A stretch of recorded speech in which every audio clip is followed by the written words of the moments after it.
Buenas tardes con todos. A nombre de la Cámara de Comercio Suiza en el Perú, les damos la más cordial bienvenida a nuestro webinar número 22 en esta etapa. Hoy les presentamos un tema muy relevante en la coyuntura actual: cómo implementar el plan para la vigilancia, prevención y control del COVID-19. En este webinar analizaremos y comentaremos los 7 lineamientos definidos por el Ministerio de Salud para desarrollar este importante plan, el cual define las actividades, acciones e intervenciones que aseguran el cumplimiento de las normas de seguridad y salud dirigidos a la reactivación económica de los sectores productivos. Hoy tenemos el agrado de contar con la participación y exposición de Juan José Dorich, presidente de la Asociación Peruana de Ética y Compliance Ethics. Él es licenciado en Contabilidad de la Universidad del Pacífico, con 18 años de experiencia en auditoría, riesgos y compliance. Actualmente es presidente de Ethics, así como Controller y Compliance Officer corporativo de Oven Holding Group. Es miembro de la Comisión de Compliance de la Cámara de Comercio Suiza, iniciativa conjunta con la Embajada Suiza en el Perú, empresas y organizaciones asociadas a nuestra Cámara, creada con el objetivo de promover y fortalecer buenas prácticas de cumplimiento, valores y ética en nuestra red empresarial. Muchísimas gracias, Juan José, por esta excelente oportunidad para nuestros socios y aliados, y recordarles a todos los participantes que durante la conferencia nos pueden ir haciendo llegar sus preguntas y consultas a través del panel de la plataforma para absorberlas y compartirlas con el expositor finalizando la conferencia. Muchas gracias nuevamente, Juan José, y adelante, por favor. Muchas gracias, Franco. Bueno, ha sido un gusto participar con ustedes en esta presentación. Vamos a realizar un webinar respecto a alineamientos del plan para la vigilancia, prevención y control del COVID-19 en el trabajo. En relación a la resolución 239-2020,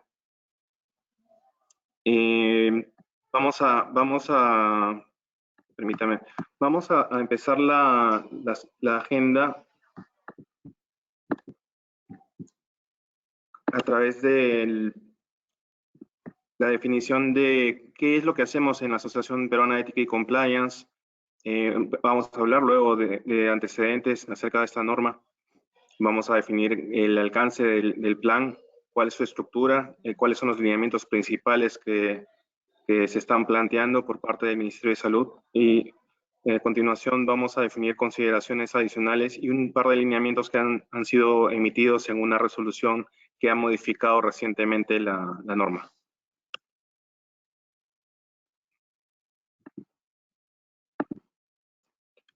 Lo primero, comentarles un poco acerca de la asociación. La Asociación Peruana de Ética y Compliance ha sido fundada en marzo del 2018.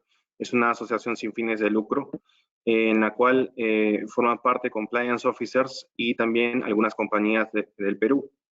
La asociación es el miembro oficial en Perú, representante de la International Federation of Compliance Associations, es la IFCA.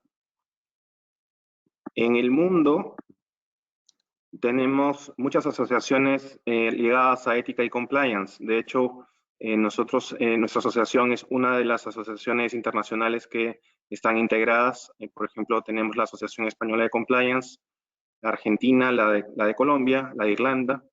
También está la de Sudáfrica, la de Estados Unidos, la de Suiza, la de Corea y la de Australia.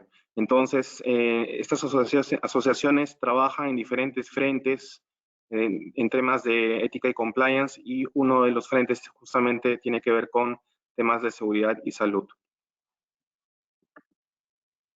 Cualquier información adicional que necesiten respecto a nuestra asociación y sus objetivos pueden ingresar a nuestra página web, es www.ethics-peru.org. Vamos a conversar acerca de los antecedentes de la norma.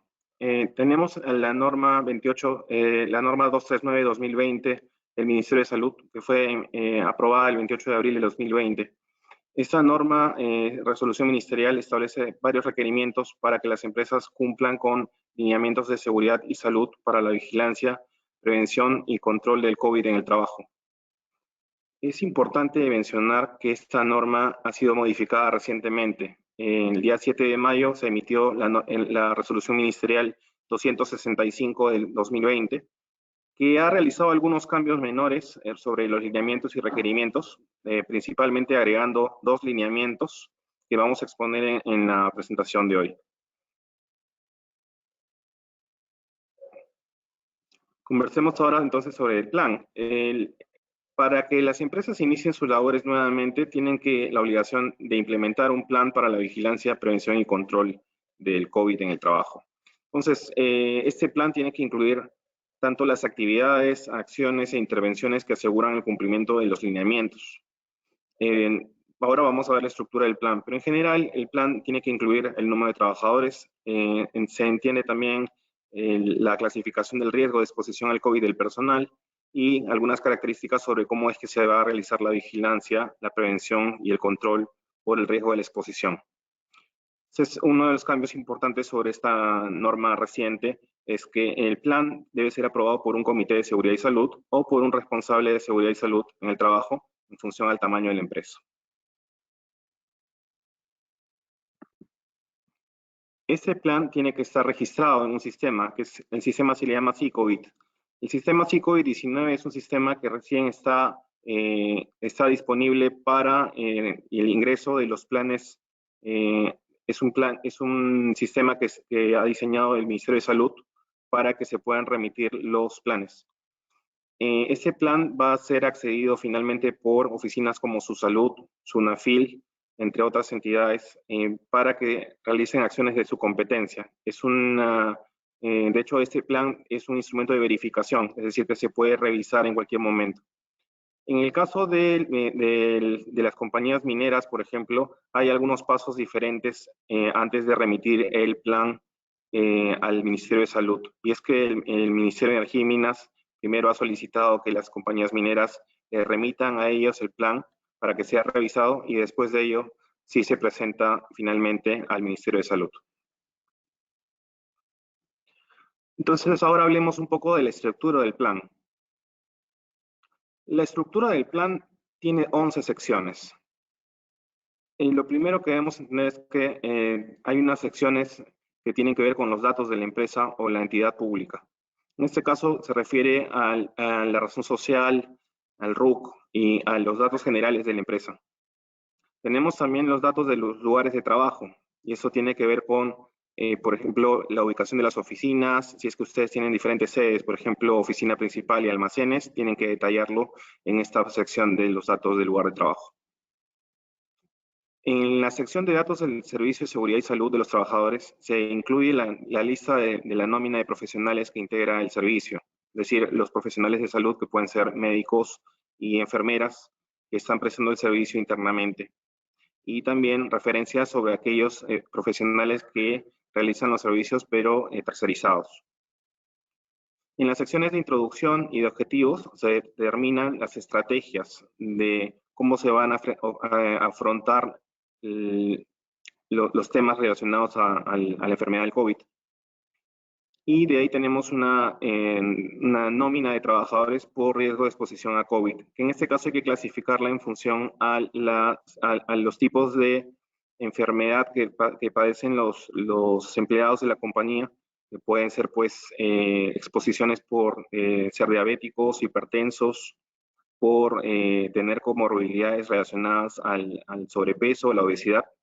Entonces, se consideran diferentes tipos de riesgos para poder evaluar qué tanto les podría afectar a los trabajadores el exponerse al COVID.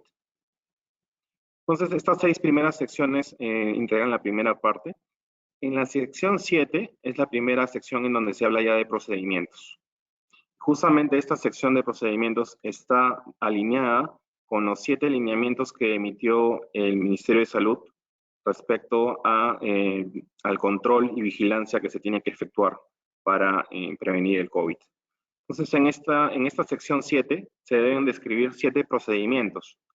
Entiéndase procedimiento como una secuencia de actividades lógica con controles identificados y también determinación de responsabilidades secuenciales. Entonces, tenemos entre otros la limpieza y desinfección de los centros de trabajo, tenemos la identificación de síntomas, que antes estaba a cargo del profesional de salud, ahora ha habido un cambio y ahora pues el trabajador tiene que llenar la ficha de síntomas y entregársela al profesional de salud. También se tienen pues los procedimientos de lavado y desinfección de manos obligatorios, donde se determina el número de lavabos, el alcohol, gel o mecanismos de limpieza que se van a utilizar y los esquemas de monitoreo. La sección del procedimiento de sensibilización de la prevención del contagio, tenemos la de medidas preventivas colectivas, medidas de protección personal y la vigilancia permanente de comorbilidades. Cada una de estas secciones está desarrollada más adelante en la presentación, así que vamos a ver cuál es la sección 8. En la sección 8 se están agregando 4 procedimientos adicionales.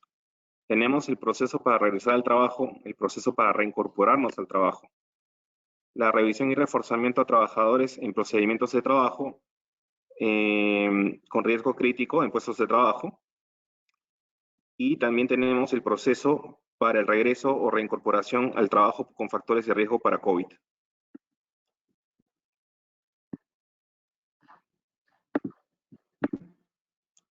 Y finalmente tenemos una sección que es la sección 9, 10 y 11, que consiste en determinación de responsabilidades para el cumplimiento del plan. Tenemos la determinación del presupuesto, es decir, qué conjunto de costos y gastos se van a incurrir para poder reactivar a la compañía y cumplir con todo lo necesario respecto al COVID, y cuál va a ser el proceso de adquisición de los insumos para el cumplimiento del plan.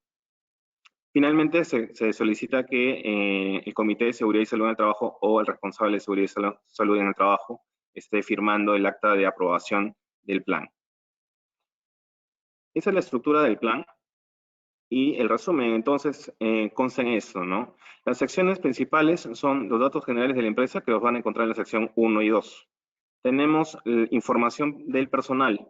Para esto, por ley de protección de datos personales, normalmente los datos se tienen que cuidar. Sin embargo, a raíz de la situación, para términos de información de reporte para temas de salud, se ha exonerado de estas medidas. Para este caso se proporcionan datos personales tanto del personal de seguridad y salud y también del personal por nivel de riesgo. La estrategia está definida en la sección 4 y 5 y tenemos 11 procedimientos que desarrollar.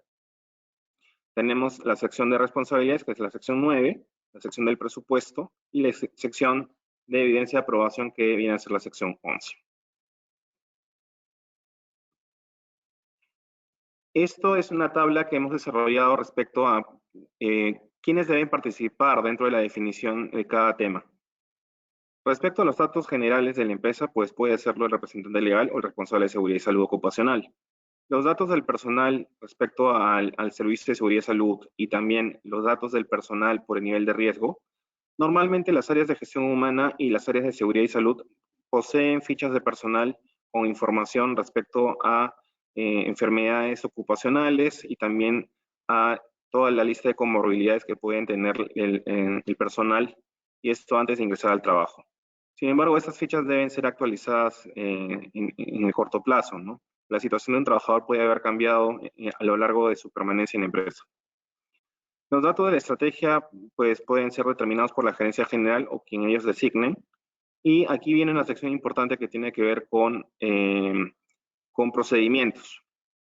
Los procedimientos, en este caso, estamos hablando de descripción de actividades con controles, y estos procedimientos pueden plasmarse en manuales de procedimientos y también en flujogramas.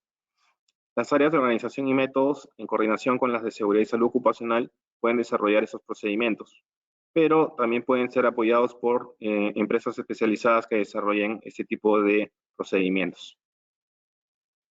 Respecto a responsabilidades, aquí se determina mucho la importancia de considerar la segregación de funciones para que efectivamente el control funcione. Entonces, la gerencia de gestión humana debe establecer responsabilidades para capacitar al personal, responsabilidades sobre la vigilancia y control, responsabilidades sobre el monitoreo también, y estas responsabilidades tienen que estar bien separadas.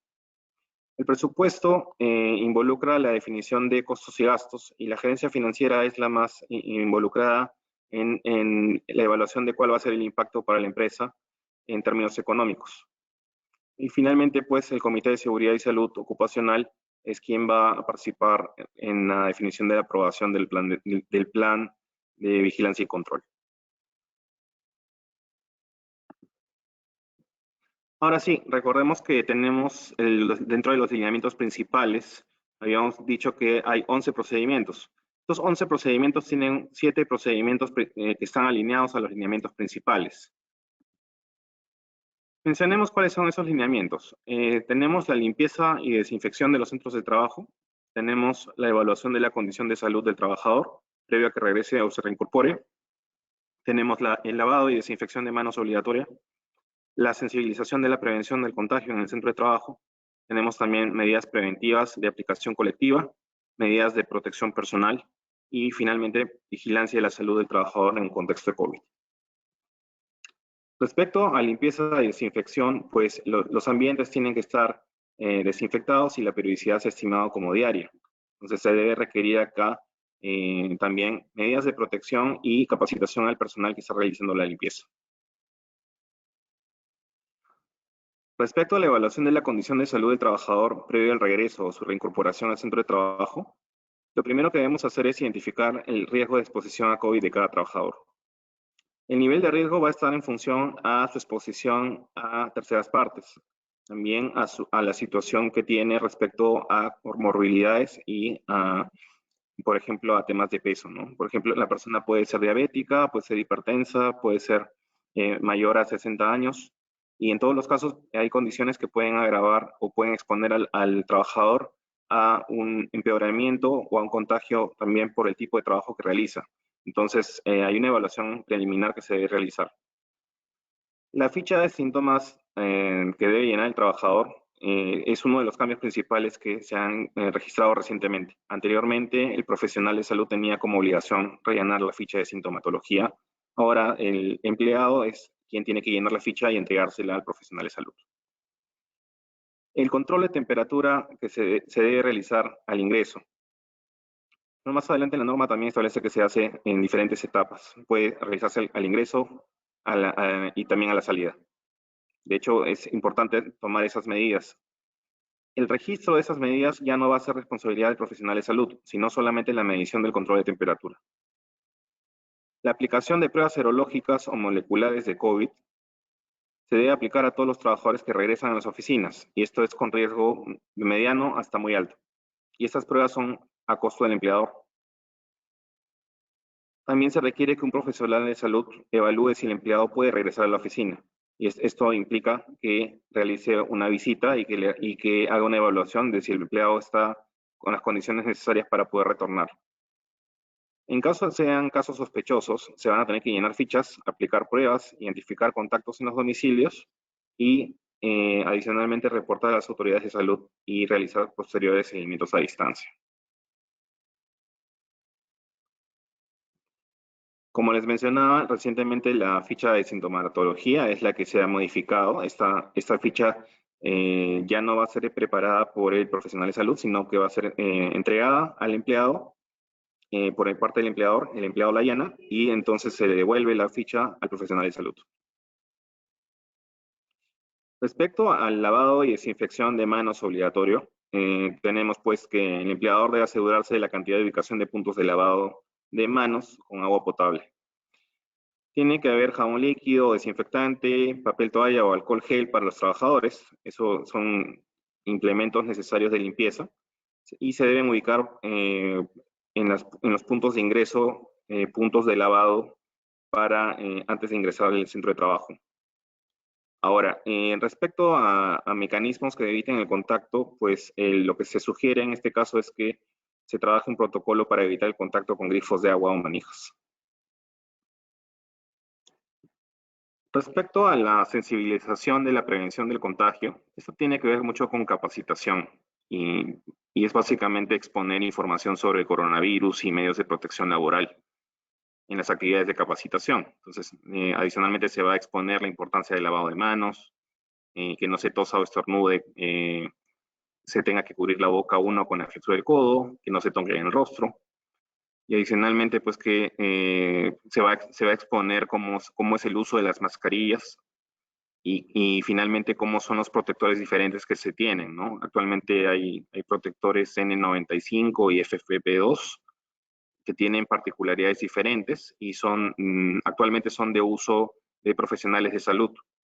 También tenemos las mascarillas típicas, que son las mascarillas de tela. Entonces, hay que definir cuáles son las que se usan para cada grupo de empleados en la compañía. Tenemos la sensibilización sobre la importancia de reportar tempranamente. Eso implica pues, que se entrene al personal de cómo son los canales de comunicación para informarle al área de seguridad y salud cuando es que una persona está enferma o tiene síntomas de COVID, ¿no? Y bueno, se le facilitan medios para responder inquietudes a trabajadores, programas educativos que permitan implementar medidas preventivas para el contagio y educación para que no se estigmatice al personal que está enfermo. Sobre medidas preventivas de aplicación colectiva, tienen que ver mucho con el ambiente de trabajo. En este caso, se sugiere pues, que los ambientes estén ventilados, debe haber una renovación cíclica del volumen de aire de las zonas. Se mantiene todavía el distanciamiento social entre los trabajadores. Y bueno, se recomienda el uso de protectores que pueden ser los FFP2 o los N95 para los trabajadores de salud, es decir, médicos y enfermeras. Y bueno, en el caso de empleados diferentes a profesionales de salud, estamos hablando de máscaras de tela. Tenemos comedores, ascensores, vestidores y cafetines que pueden ser espacios que son utilizados por el público, el personal y visitantes y clientes y proveedores que están interactuando con ustedes. Deben guardar la distancia social en los ambientes diferentes y se deben implementar turnos. Solamente para aclarar en el tema de las mascarillas, en el tema de las mascarillas también para trabajadores que tienen alto riesgo o muy alto riesgo, también se sugiere que usen las mascarillas N95 o FFP2. Para temas de reuniones, la recomendación siempre ha sido que las reuniones se implementen de forma virtual durante el estado de emergencia y bueno, tratar de organizarse de forma virtual, ¿no? Y si son presenciales, pues que se mantenga este distanciamiento de 1 metro. Respecto a las medidas de los ambientes de trabajo, se está sugiriendo que se implementen barreras físicas. Entonces, en los layouts de las oficinas sugieren la implementación de pantallas o mamparas. Son mamparas de acrílico que pueden servir como divisiones para que no exista pues, contacto directo entre puestos de trabajo. Sugerencias para campamentos o albergues, bueno, que las camas tengan espacio entre una y otra de 1.5 metros. Se sugiere la limpieza y desinfección del calzado antes de ingresar a las áreas comunes de trabajo. Y bueno, se sugiere también evitar aglomeraciones durante el ingreso y la salida de trabajo. Generar mecanismos para prevenir los contagios y establecer puntos estratégicos. Aquí recientemente se ha determinado que no se usen guantes. De hecho, recientemente ha sido la sugerencia de no utilizar guantes, sino solamente mascarillas, porque los guantes podrían generar más contagios, ¿no? Respecto a medidas de protección personal, pues el empleador tiene que asegurar la disponibilidad de equipos de protección personal. El empleador está implementando las medidas para su uso correcto y obligatorio en coordinación y según lo determina el Servicio de Seguridad y Salud de la empresa. Y bueno, las mascarillas para protección respiratoria son de uso exclusivo de los profesionales de salud en el caso de las N95 y FFP2 y también para los que tengan alto riesgo de exposición. Esto, por ejemplo, esta parte de la resolución ha tenido un cambio. El profesional de salud de alto y muy alto riesgo puede usar el equipo de protección respiratorio. Antes decía solamente que los de muy alto riesgo. Respecto a la vigilancia de la salud del trabajador en el contexto del COVID-19, pues se establece que hay una vigilancia de la salud, que es una práctica necesaria que se debe establecer entre la empresa y empleado, ¿no? Hay un control de temperatura corporal al ingresar, como les mencionaba también al salir. El profesional de salud tiene que revisar la temperatura. Acá se mencionaba que la toma de la temperatura estaba a cargo del profesional de salud y el registro es un tema ahora a cargo ya no del profesional de salud, sino del personal del equipo de SSO. También se indica que la evaluación médica de síntomas del COVID se realiza a todo trabajador que presente temperaturas mayores a 38 grados centígrados. Ahora, para trabajadores con puestos de trabajo que tengan muy alto riesgo de exposición, entonces en este caso se va a medir la temperatura al inicio, la mitad y al final de la jornada. Los trabajadores que tengan muy alto riesgo pueden estar en contacto continuo con personas. Entonces, por ejemplo, personal de atención al cliente. Entonces, ellos puede ser que tengan más exposición al contagio que un personal que no tiene contacto. Bueno, aquí el cambio que se ha realizado recientemente se refiere a la responsabilidad sobre la toma y el registro de temperatura, ¿no? El profesional de salud solamente es responsable de tomar la temperatura. El registro de temperatura no lo va a hacer el profesional de salud. Bueno, adicionalmente tenemos, bueno, que todo trabajador con fiebre y evidencia de signos o síntomas de COVID que sean identificados por los profesionales de salud se consideran como casos sospechosos, ¿no? Se tiene que realizar una ficha y se tienen que hacer pruebas serológicas o moleculares, según las normas del ministerio. Ahora, se debe realizar vigilancia a la exposición de otro tipo de factores de riesgo. Por ejemplo, personas que están trabajando en casa deben tener también un ambiente de trabajo con sillas adecuadas. Se establece el requerimiento de medidas de protección psicológica, ¿no? De que las personas tengan el cuidado de la salud mental y cualquier otra consecuencia que se genere en el contexto de la pandemia, ¿no? Bueno, adicionalmente tenemos que se debe proteger especialmente a personas con discapacidades y bueno, si existiera un caso de algún brote específico, la autoridad sanitaria le va a comunicar esto a la SUNAFIL para que realice una inspección de trabajo y probablemente pues haya un cierre temporal mientras se normaliza la situación.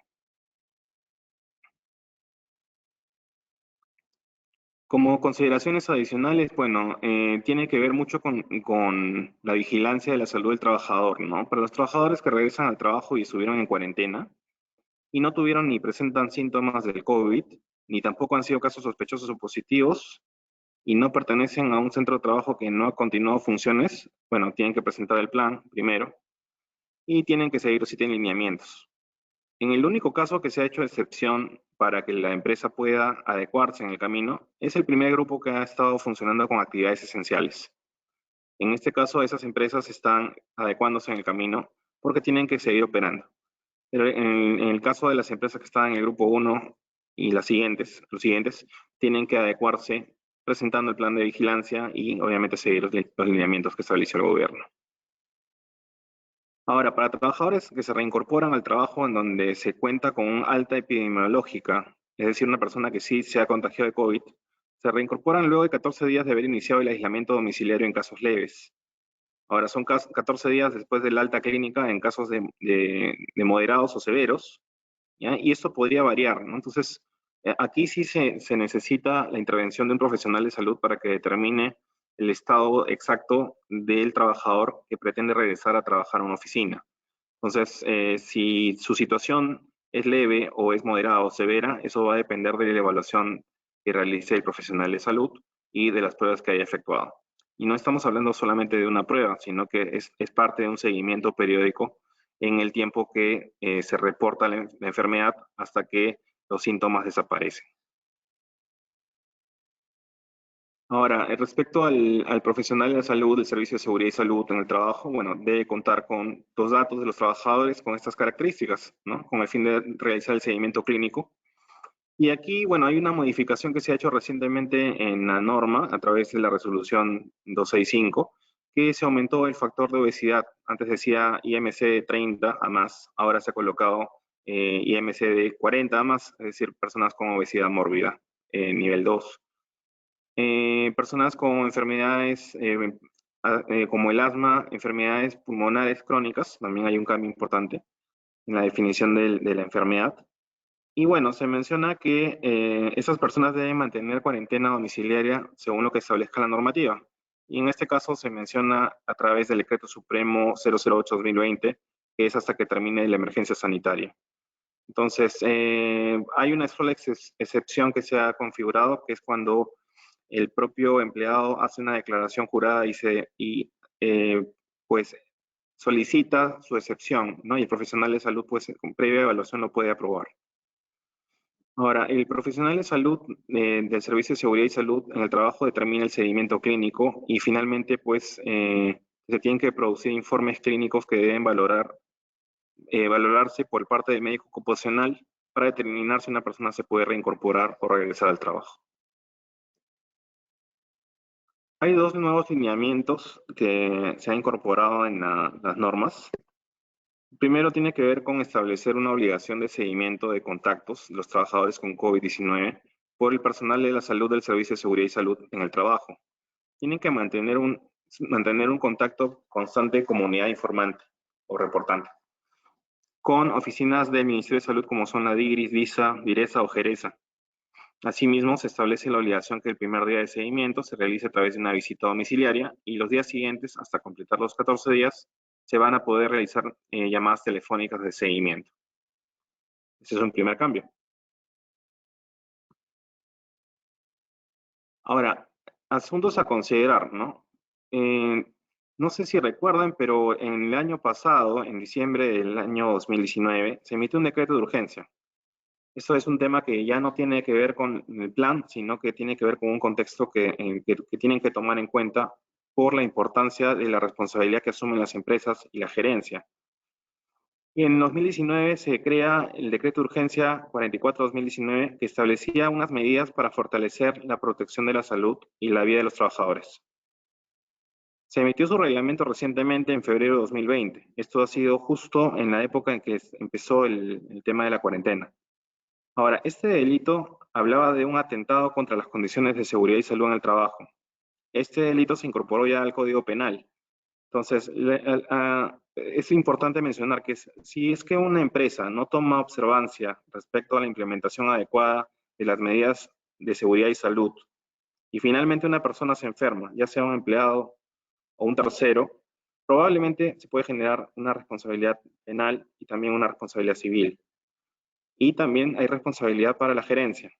Entonces, esos son temas que tienen que ser considerados para la evaluación de un equipo de abogados. Entonces, estas normas de seguridad y salud deben ser evaluadas por dos grupos de profesionales. Los que manejen seguridad y salud ocupacional, es decir, los profesionales de seguridad y salud ocupacional y los profesionales de salud, pero adicionalmente también yo os recomiendo que sean evaluados por equipos de abogados especialistas en temas de compliance y profesionales de compliance que faciliten la implementación de estos programas para que no suceda pues que tengamos problemas de responsabilidad penal o civil en el futuro. Bien, bueno, eso ha sido todo por mi parte y ahora estoy ya a contestar las preguntas que ustedes soliciten.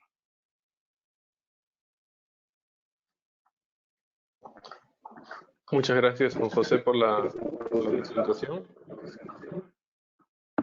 Vamos a revisar las preguntas que han ido llegando. Los invitamos a continuar escribiendo sus preguntas.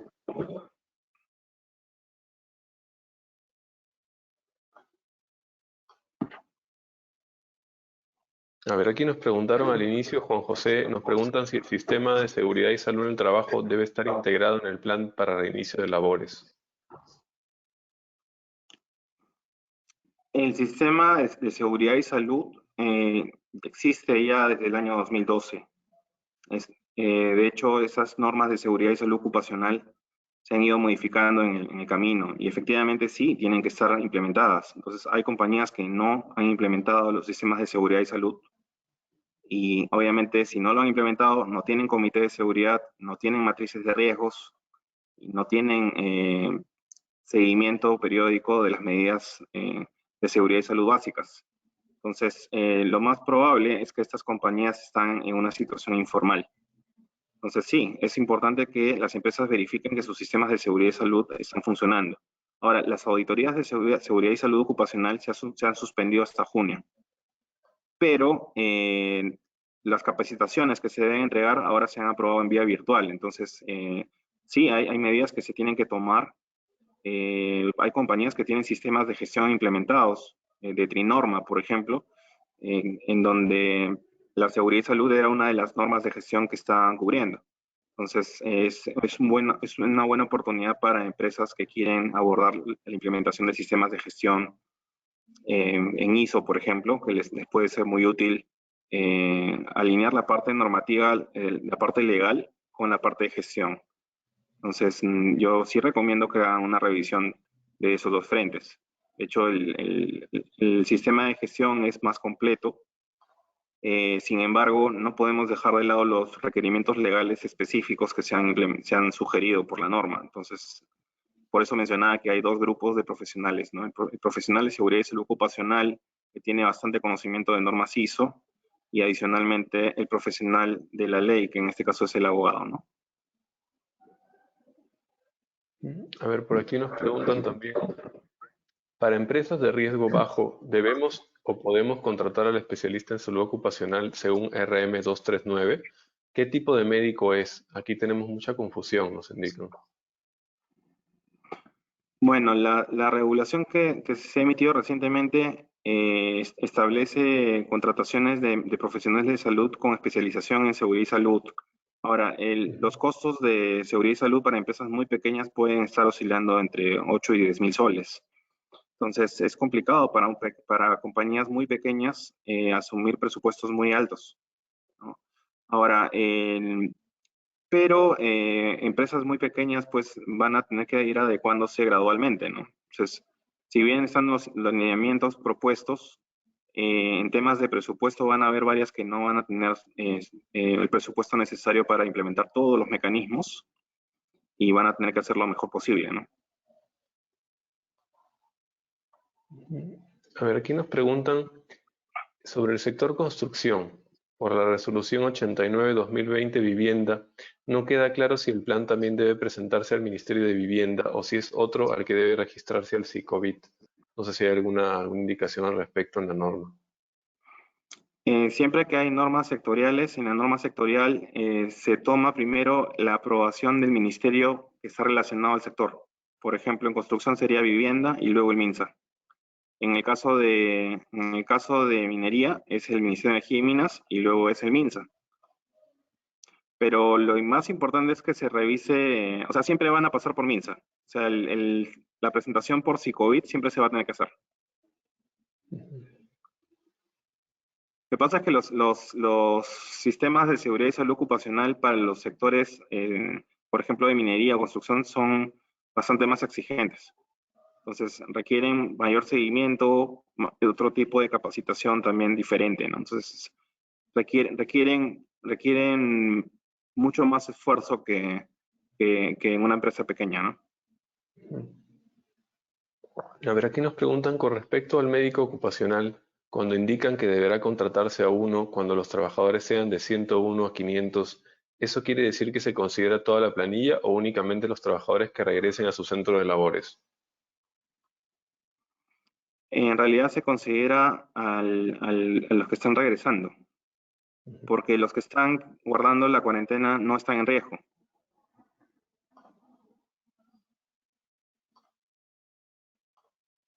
A ver, nos comentan, por ejemplo, si tercerizo un servicio como la limpieza, ¿debo requerir algún documento a dicha empresa para que demuestre que su personal está bien de salud? Sí, si es un personal que está trabajando dentro de la empresa, pues la empresa sí puede realizar pruebas por cuenta de la empresa. Eso sí se ha normado recientemente. Por ejemplo, si es un personal que está trabajando siempre dentro de la empresa, pues en ese caso sí podrían realizar pruebas. Ahora, funciona pues como un servicio tercerizado, ¿no? O sea, tú le puedes solicitar a la empresa que te presente el estatus, por ejemplo, si ha presentado su plan, cuál es la situación de los trabajadores, pero obviamente cumpliendo protección de datos personales, ¿no? Para temas de enfermedad, la exoneración está, pero para comunicaciones entre empresas no está. Entonces, si hay un problema de que tú le des información de la situación de salud de los empleados de una empresa a tu proveedor o a tu cliente. Eso no lo deberías hacer. A ver, aquí nos consultan, en el caso de tener un trabajador que está prestando servicio fijo en el almacén de mi cliente en provincia, ¿cómo aplicaría la vigilancia de la salud? ¿Lo asume mi empresa o pasa a formar parte de los protocolos y planes de vigilancia del cliente? O sea, en este caso, la persona del almacén, ¿para quién trabaja? ¿Para la empresa o para quién trabaja? Claro, trabaja para la empresa de la persona que está consultando, pero trabaja en el almacén de un cliente. Claro, sí, pero en este caso él está tercerizando tanto la empresa a la cual está dando el servicio, si está tercerizado, o sea, si está destacado permanentemente, el cliente asume también responsabilidades sobre esa persona. Lo cual no significa que el empleador no asuma responsabilidad por esa persona que está destacada a un tercero. En la responsabilidad la tienen ambos en ese caso. Uno porque la persona está trabajando en el local de un almacén que no le pertenece al empleador. En este caso el cliente sí asume responsabilidades. El empleador asume responsabilidades porque es el empleador, naturalmente. A ver, aquí nos consultan, ¿en qué momento se tomarían las pruebas de descarte? ¿Una semana antes, 10 días antes del inicio de actividades? Si pueden aclarar ese punto, si hay alguna disposición con los tiempos. Las disposiciones de los tiempos implican primero ahora es hacer una visita domiciliaria para evaluar si una persona está con sospecha de enfermedad. Ahora, si la persona, el médico le hace una evaluación y en la evaluación de síntomas sí se cumplen los requisitos para que se sospeche que es una enfermedad de COVID, entonces procede el hacerse la prueba. Pero sin esa ficha de sintomatología no se puede hacer nada, ¿no? Primero hay que llenar esa ficha. Ese es el punto de partida, llenar la ficha, entender cuál es la situación del trabajador, y eso lo tiene que hacer un profesional de salud. Entonces, la definición de cuántos días la persona se debe reincorporar, si bien se ha mencionado que son 14 días, en realidad el médico tiene la potestad de definir que no es tiempo suficiente. Va a depender del médico que determine eso, ¿no? A ver, aquí nos preguntan, ¿todas las empresas están obligadas a contar con profesionales de la salud? En el caso de MIPES, ¿es obligatoria esta disposición? Perdóname, no te escuché. En el caso de las MIPES, Sí, en el caso de las MIPES sí también es obligatoria esta disposición.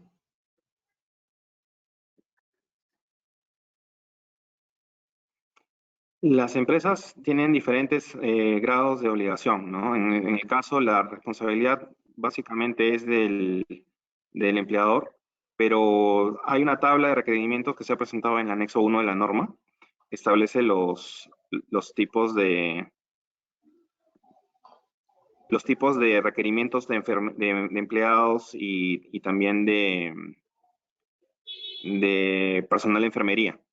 Entonces, la cantidad de personal de médico o de enfermeros depende de eso, ¿no? Depende de los requerimientos de esa tabla. A ver, aquí nos preguntan, ¿quiénes deberían aprobar los diferentes niveles de riesgo de exposición a COVID de los puestos de trabajo según definición de la RM 239-2020 MINSA? ¿El médico ocupacional, el equipo de seguridad y salud en el trabajo, el gerente general o todos ellos? No, el riesgo lo tiene que evaluar un médico. Profesional de Ujú, salud tiene que evaluar el riesgo. ujú, Te explico, si una persona es diabética o si una persona es obesa, si bien el personal de seguridad y salud lo puede tener declarado en alguna ficha, puede ser que en el momento que se haga la evaluación eso esté incompleto. Entonces, el profesional de salud es quien tiene que determinar en una ficha de síntomas si la persona, uno, está enferma y si la persona tiene comorbilidades. No es un tema que deban efectuar los miembros de seguridad y salud ocupacional, sino el profesional de salud. ujú. A ver, aquí nos preguntan, el último decreto supremo indica que las personas de riesgo ahora es a partir de 65 años. ¿Eso aplica para todos los casos, incluyendo este plan? ¿Si hay alguna disposición al respecto? Sí, hay una modificación que se hizo respecto a eso, reciente. Ahora, no se ha hecho modificación explícita a la resolución ministerial. Entonces, sí se ha mencionado que hay modificación de las personas de riesgo, pero no está exactamente relacionado con la resolución ministerial. De hecho, la resolución ministerial la que mencioné, la 265, no modificó los 60 años, modificó la comorbilidad por la obesidad a nivel de 40, de 30 a 40, pero no modificó el número de años. Lo que sí se ha considerado es que si una persona quiere hacer una declaración y es en esa norma que se ha considerado esto, si una persona mayor de 65 años quiere hacer una declaración y quiere regresar a trabajar, bajo su propia responsabilidad lo podría hacer, ¿no?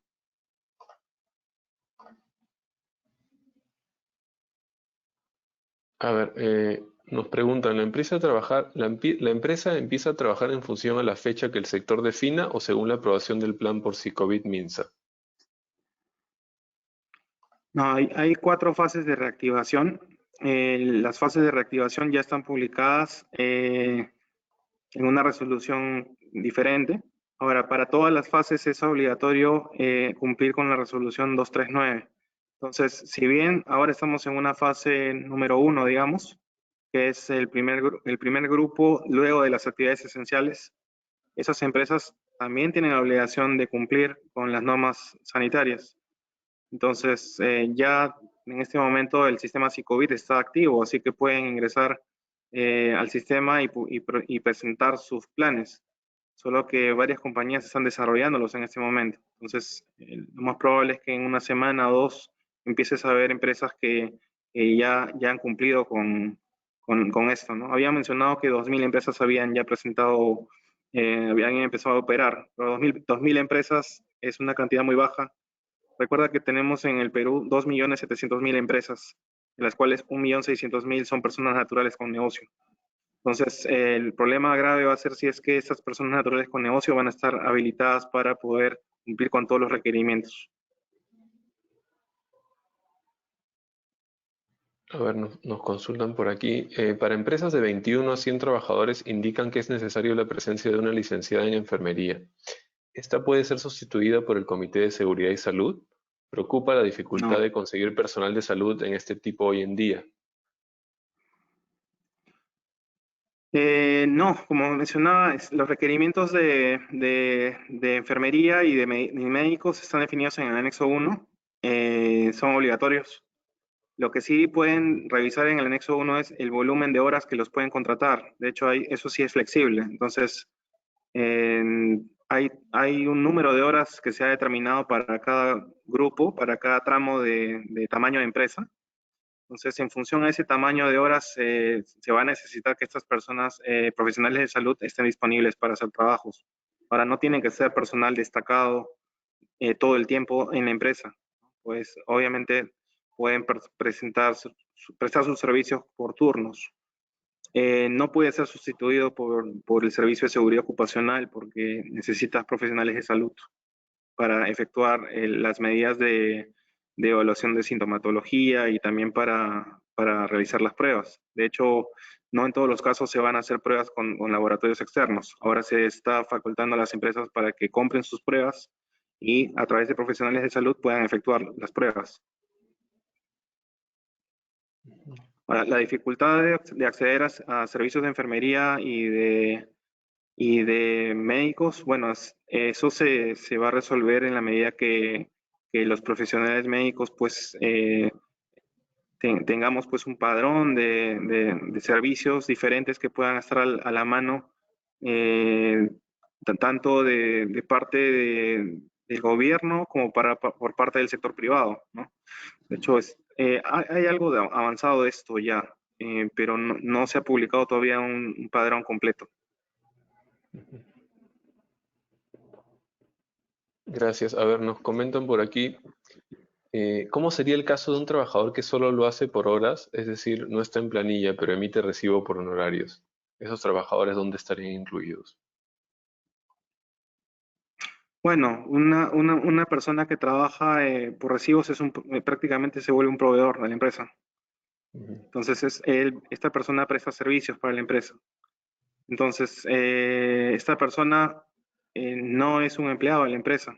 No es, sin embargo, puede ser, por ejemplo, que en una planilla mensual se le declare como un prestador de servicios, pero no es un empleado de la empresa. Entonces, esta persona tiene obligaciones de cumplir, por ejemplo, de portar la mascarilla, de usar sus implementos de seguridad, pero la empresa tiene obligación para los empleados, no para los prestadores de servicios. Si está trabajando una persona por recibos honorarios y trabaja permanentemente en una empresa, ahí se genera otra situación porque hay una primacía de la realidad. Esa persona podría ser trabajadora en la empresa y tener una figura de cuarta categoría encubierta. Eso es diferente. Ujú. A ver, por aquí nos preguntan, Juan José, ¿usted me indicará el tiempo, cómo estamos, si todavía tiene algo de tiempo para seguir absorbiendo consultas? Sí, todavía tengo tiempo. Ya, Sí, no hay perfecto, problema. gracias. Sí, tenemos bastantes en línea, vamos a tratar de absorber la mayoría posible. A ver, nos dicen, ¿qué pasa si un comité de seguridad y salud en el trabajo ha vencido sus funciones? ¿Se puede elegir en este contexto o puede continuar el anterior?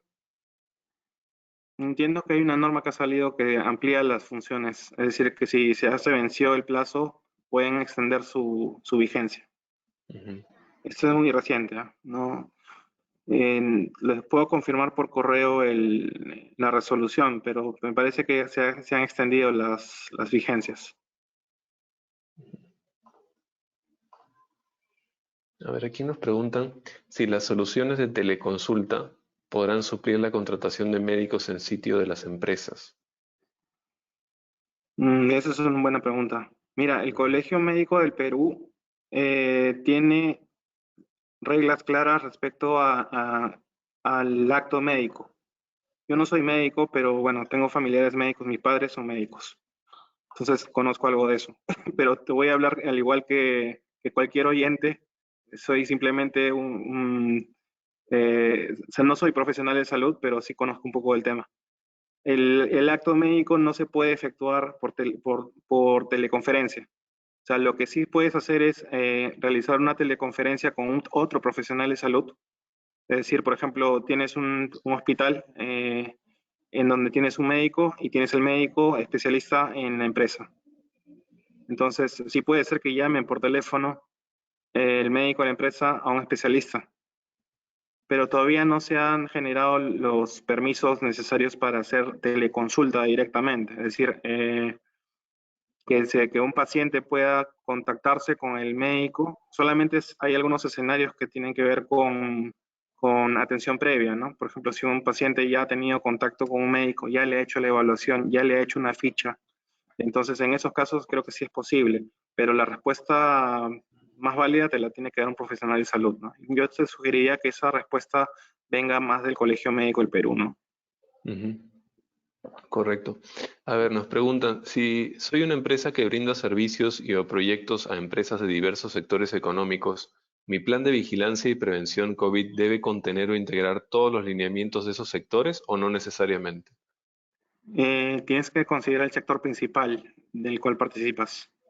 Por ejemplo, Ujú. puede ser que tengas una empresa que se dedica al alquiler de maquinaria y también a la consultoría. Pero la pregunta es, cuál es la actividad que genera más riesgo, por un lado? Y si estás hablando de negocios diferentes o unidades de negocios diferentes, probablemente puedes hablar de locales diferentes. Una empresa puede tener varias unidades de negocio. Entonces, si los negocios no se cruzan, la empresa va a tener que considerar el plan cubriendo cada unidad de negocio dentro del alcance. Pese a que los giros son diferentes. Entonces, el negocio que está autorizado a operar es el que tiene que ver con el giro autorizado. Entonces, si tienes una empresa que tiene varios giros, probablemente el giro que tienes autorizado solamente es el que está autorizado, no es otro más. O sea, si tienes 4 giros y tienes uno autorizado, sobre ese puedes actuar, sobre los otros 3 todavía no. Ujú. A ver, eh,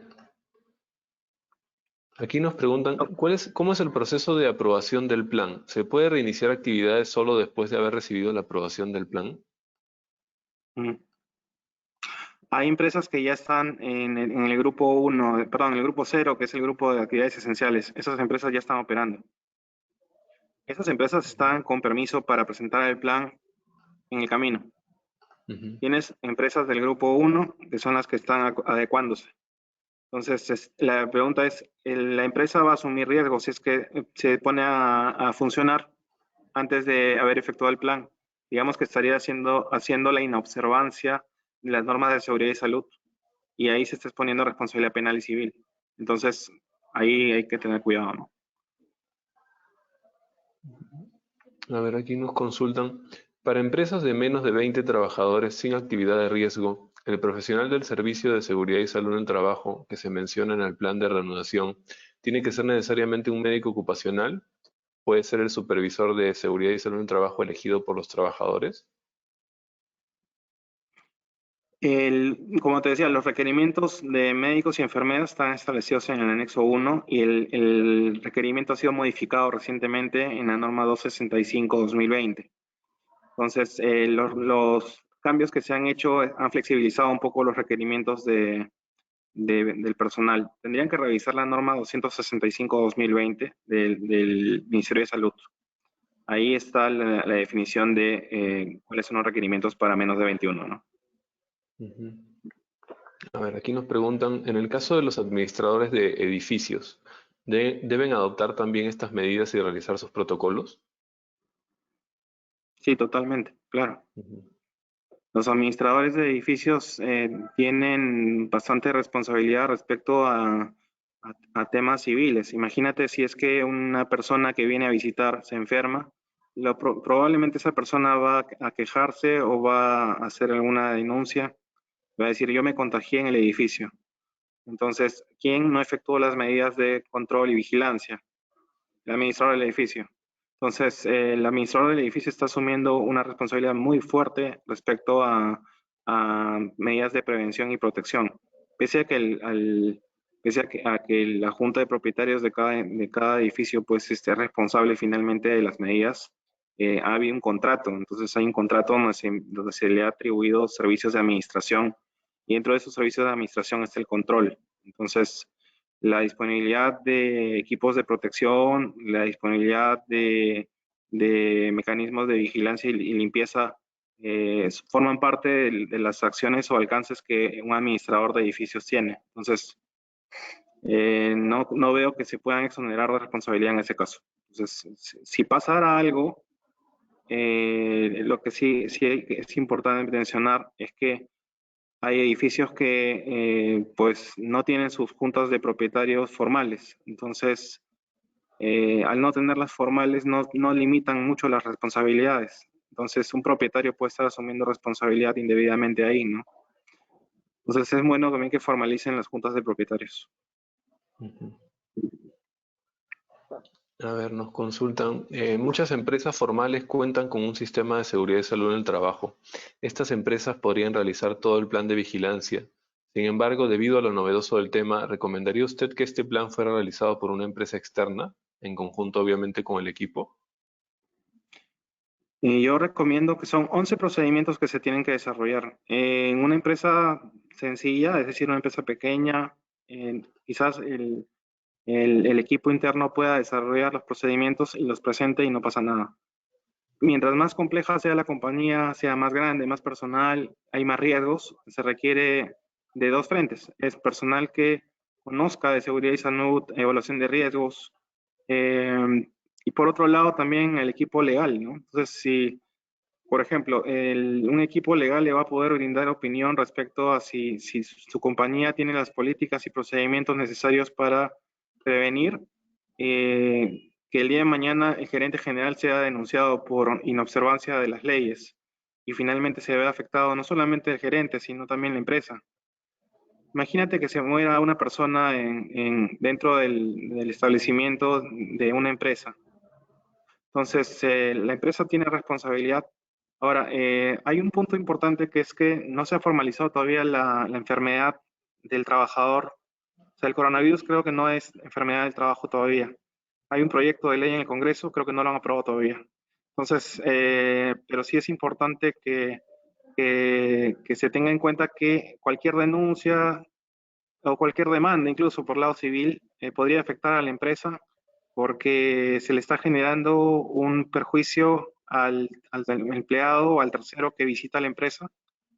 Podría reclamar una compensación por daños y perjuicios. Y esto, pues, obviamente depende de una decisión judicial, ¿no? Pero ninguna compañía quiere eso. Entonces, si es una compañía que es grande, que tiene bastante que proteger la reputación de la compañía, me refiero a la reputación de los directores y gerentes y también su tranquilidad. Entonces, sí recomiendo la evaluación de cómo estos sistemas de prevención, de control de vigilancia y salud están implementados correctamente para que el día de mañana no hayan denuncias o demandas, ¿no? Ujú. A ver, acá nos consultan, por ejemplo, la determinación de si los trabajadores cuentan con los factores de riesgo los hace el médico ocupacional, el médico personal especializado del trabajo, o el médico, perdón, o el médico personal especializado del trabajador, o lo puede hacer mediante declaración jurada del trabajador. Por ejemplo, un trabajador puede decir que tiene hipertensión, pero ¿cómo el empleador se puede asegurar de ello? El empleador no se puede asegurar que tiene hipertensión. La evaluación de una enfermedad es una condición médica, la tiene que hacer un profesional de salud. Ujú. Entonces, si una persona declara que tiene diabetes o hipertensión, eso es una declaración que ha hecho el trabajador, pero en ese caso el empleador no está efectuando las medidas necesarias para evaluar el estado de la salud ocupacional. Entonces, es una obligación de hacer evaluaciones de salud ocupacional del trabajador. Entonces, el empleador sí debería saber si es que el empleado está bien de salud, pero no lo hace directamente, lo tiene que hacer a través de profesionales de salud. A veces se utilizan empresas de terceras partes para que hagan análisis preocupacionales. Entonces, en un análisis preocupacional te van a tomar medidas de sangre, te van a tomar la presión, te van a medir la respiración y de esa manera pues tú más o menos obtienes una retroalimentación del estado de salud de la persona, pero eso no lo puede determinar alguien que no sea profesional de salud. Ujú. Ahora, el riesgo lo puede determinar el servicio de seguridad en el aspecto de tener contacto o no con los clientes. Por ejemplo, si tienes una persona que interactúa con muchas personas, eso sí lo puede saber un responsable de seguridad, de servicio de seguridad y salud, salud ocupacional, pero no es un tema médico, ¿no? Es un tema más ligado a la gestión o al servicio. Entonces, eso sí lo puede efectuar, pero la evaluación de la condición de salud no, eso sí tiene que ser efectuado por un profesional de salud. A ver, nos preguntan por acá. En el listado de personal a incluir en el plan, ¿debo incluir al personal tercerizado y a los motorizados que no están en planilla, pero trabajan con contrato de locación de servicios con nosotros, o solo el personal de planillas? Ok, bueno, cuando nosotros declaramos al personal ante terceras partes, como por ejemplo la SUNAT o el Ministerio de Trabajo, nosotros informamos cuando tenemos el personal contratado y cuando contratamos a terceras partes, en ocasiones también reportamos esas relaciones de trabajo. Entonces, puede ser que tengas una persona que trabaja a través de un servicio tercerizado por el cual hay un contrato. Entonces, esa persona está prestando servicios en representación de la empresa. El día de mañana esa persona pues se ve afectada y el tercero no va a reconocer si es que esa persona trabajaba para el servicio o si trabajaba para la empresa. Va a pensar que trabajaba para la empresa. Entonces, si bien no se ha especificado en la norma, considero que sí, que deberían considerarse más que nada las relaciones con las empresas de servicio, más que el detalle de las personas que están prestando el servicio. Eh, para motivos de fiscalización, se supone que el fiscalizador tendría que tener acceso a conocer a qué empresa le estaba prestando servicio la persona que fue encontrada con la situación de contagio. Por ejemplo, tienes una persona que reparte alimentos. Entonces, si tú no conoces quién es la persona a la cual representa esa persona que está contagiada, primero, la responsabilidad debería ser del empleador que maneja la relación con él, pero adicionalmente, esa persona reparte para un cliente, es decir, para un restaurante, por ejemplo. Entonces, en el proceso de entregar el producto al cliente final, es que se puede generar el contagio. Por eso es que sí es importante que se sepa cuál es la relación entre ese trabajador que tiene un empleador directo y tiene una tercera parte que lo contrata para realizar el servicio, ¿no?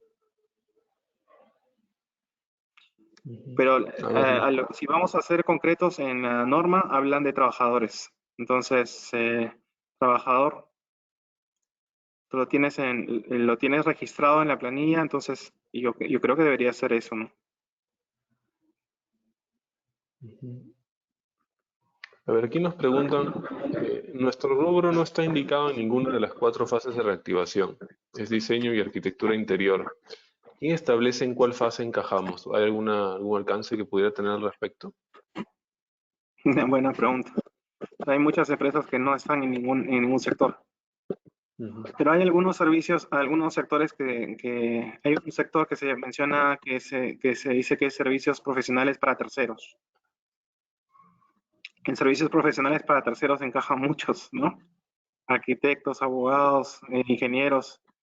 Entonces, lo más indicado sería que en función al código con el cual se ha registrado una empresa, le consulte al producer y cuál grupo está en la empresa para que pueda decidir en qué grupo se va a incorporar.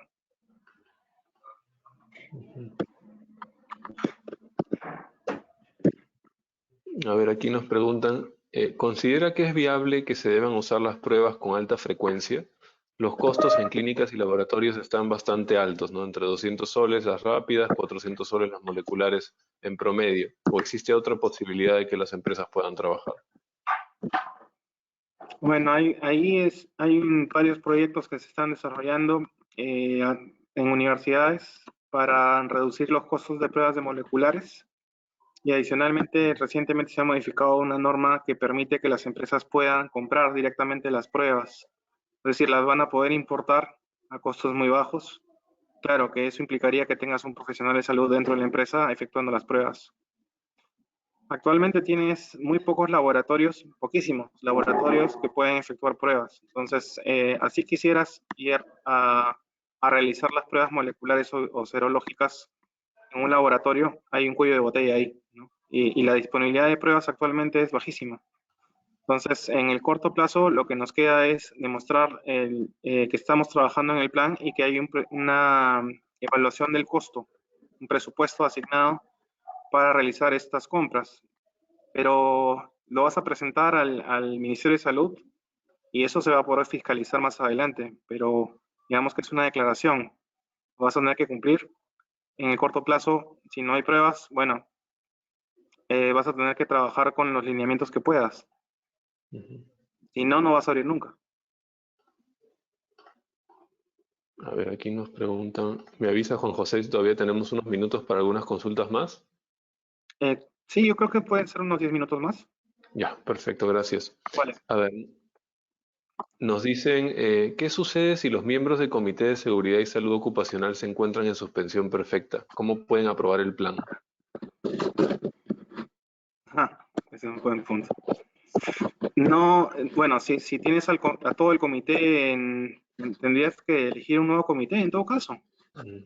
porque si todo el equipo no va a participar, entonces tendrías que elegir un nuevo comité o tendrías que, no te queda otra. Creo que si no están asignados en el trabajo, vas a tener que designar a otras personas para que puedan aprobar el plan. Ujú.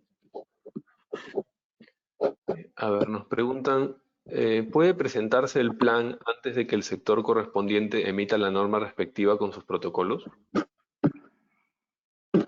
Podría ser que presentes el plan antes, sí. Podría ser que te rechacen el plan porque no estás cumpliendo algún requerimiento específico del sector. Pero puedes presentar el plan. De hecho, lo recomendable es que empieces a trabajar en el plan. Ahora, no es un plan que se desarrolla en 2 días, se presenta y ya saliste del paso. Es un plan serio. Es más, es un plan que que en el futuro va a ser fiscalizable. Entonces, no es cuestión de presentar un documento de 2 páginas y ya salir del paso. Eso es algo muy serio. Por eso es que decía que el documento, sí, sería bueno que una compañía, dentro de las posibilidades, se asesore a través de profesionales de seguridad y salud ocupacional o personas que sepan de sistemas de gestión ISO, pero por otro lado también abogados que sepan respecto al cumplimiento ligado a seguridad y salud, porque estos temas tienen responsabilidades. El incumplimiento tiene responsabilidades. Entonces, no es un tema que se vaya a resolver en 2 días. Asesoría se va a necesitar, obviamente. Asesoría legal, se va a necesitar asesoría en consultoría. Y eso obviamente es, claro, tiene costos y va a variar el costo en función al tamaño de la compañía. Yo creo que también parte del rol que tenemos en la asociación es facilitar facilitar el entrenamiento, la capacitación de las empresas de todo tamaño, ¿no? Entonces, nosotros tenemos un compromiso para brindar entrenamiento, capacitación. Nuestra organización trabaja sin fines de lucro, o sea, hacemos capacitaciones y bueno, ayudamos a compañías a que implementen programas a costos bastante básicos, ¿no? También apoyamos a nuestros asociados que son de rubros diferentes. Tenemos asociados que se dedican al derecho, tenemos estudios de abogados, tenemos firmas de auditoría, tenemos profesionales ligados al compliance, que es nuestro rubro principal. Y claro, entre todos los profesionales que integran el equipo, pues aportamos lo mejor y lo mayor que podamos a la comunidad. Gracias, Juan José, por tus comentarios. A ver, tenemos por acá otra pregunta más. Nos indican, tengo un representante de mi proyecto que está trabajando en la sede de un gobierno regional, en donde nos facilitaron un ambiente para que él trabaje, pero no es trabajador de ellos, sino nuestro, que somos una entidad privada sin fines de lucro. ¿Cómo declaro a mi trabajador en el plan? ¿Cuál de los lineamientos se debe aplicar para dicho trabajador? Que son pues organizaciones sin fines de lucro, ¿no? Nos preguntaban también en qué sector estarían ocupados ellos. De acuerdo. No hay una definición específica de esos planes. Se mencionan mucho más enfocados a empresas, ¿no? Personas naturales, personas jurídicas. En este caso, una organización sin fines de lucro es una persona jurídica. Ahora, sí, todas las organizaciones tenemos que cumplir con estos planes, sin excepción.